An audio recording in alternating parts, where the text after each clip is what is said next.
और इस बीच एक बड़ी खबर सामने आ रही है, रुक कर लेते हैं। पुन्हाना में खूनी संघर्ष में एक की मौत हो गई है। गुस्साए परिजनों ने जुरहेड़ा पुन्हाना मार्ग पर जाम लगाया। आरोपियों की गिरफ्तारी नहीं होने तक शव को नहीं दफनाने पर परिजन अड़े हुए हैं। पुलिस ने 8 लोगों पर केस दर्ज कर लिया है।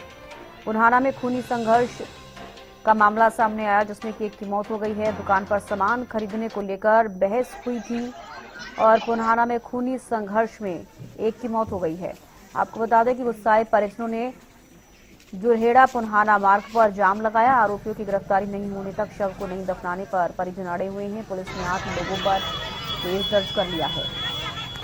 9 जनवरी को मामूली कहासुनी के बाद झगड़ा हुआ था, ये जानकारी सामने आ रही है। दुकान पर सामान खरीदने को लेकर बहस हुई थी।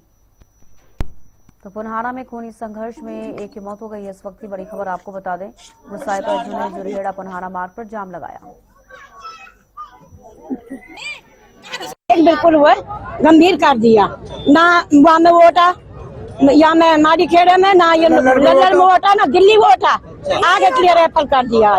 जहाँ से रोहतक से लाश आ रही है, इंसाफ चाहिए हमें। जाम क्यों लगा रखा है? मैं जाम ये लगा रखा, हमें सुनाई नहीं हो रही। हमें क्या पता, आप पेश हो, क्या पता पकड़ लिया जी। पुलिस क्या कह रही है? पुलिस ये कह रहे जाम लगा नहीं कर रही। अभी मुसलमान की सुनाई नहीं करी, हम मुसलमान है, क्या वजह से ना हो रही। रात को 3 बजे मुझसे SHO ने आके और ये बात बोले थी। उसके बावजूद हमको उसका भी विश्वास नहीं हो पा रहा है कि उन्होंने अरेस्ट किया है या नहीं किया है। उसका हम कैसे अपना दिल को तसल्ली दें। मेरी कहने की ही ये बात है, जो मेन मुद्दे पर जो आए हुए हैं, इसमें सचिन, अरुण और सचिन, ये मेन मुद्दे हैं और ये मेन चोटिल आदमी को करने वाले थे। इन्होंने अभी तक इनको किसी को भी अरेस्ट नहीं किया, तो हम क्या कैसे आप इनकी बात मान लें कि ये इन्होंने अरेस्ट कर लिया है।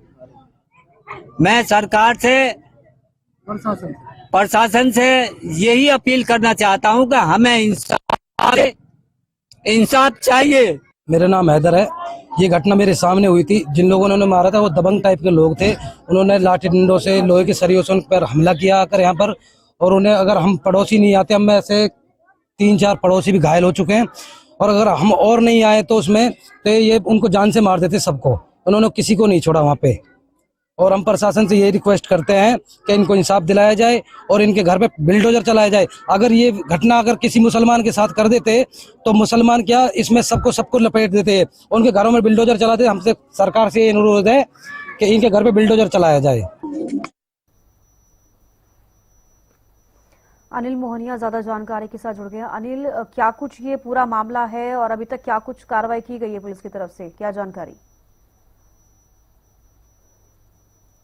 में जो मूली पर बैठने को लेकर एक विवाद हो जाता है शनिवार को, जो हिंसक रूप ले लेता है, जिसके बाद जो हिंसक रूप में एक बुजुर्ग व्यक्ति है वो घायल हो जाता है। घायल होने के बाद उसको PGI रोहतक के लिए रेफर कर दिया जाता है, जहां उनकी मौत हो जाती है। मौत के बाद अब जो पुलिस है उन्होंने सबको परिजनों को सौंप दिया है, लेकिन परिजन अब इस बात से खफा रहे हैं क्योंकि जो लोग हैं उनके खिलाफ कार्रवाई नहीं हुई है और इसके अलावा उनकी गिरफ्तारी नहीं हुई। इसको लेकर अभी पुन्हाना के जो रोड है यहाँ पर इन्होंने घर में प्रदर्शन पर बैठ गए हैं, क्योंकि जब तक ये गिरफ्तारी नहीं हो जाती है तब तक ये लोग इसी तरीके से धरने प्रदर्शन पर बैठ रहेंगे। इन लोगों का यही कहना है कि जब तक गिरफ्तारी नहीं हो जाती जब तक ये धरना इसी तरीके से चलता रहेगा। जी, चलिए, बेहद शुक्रिया अनिल जुड़ने के लिए और तमाम जानकारी देने के लिए।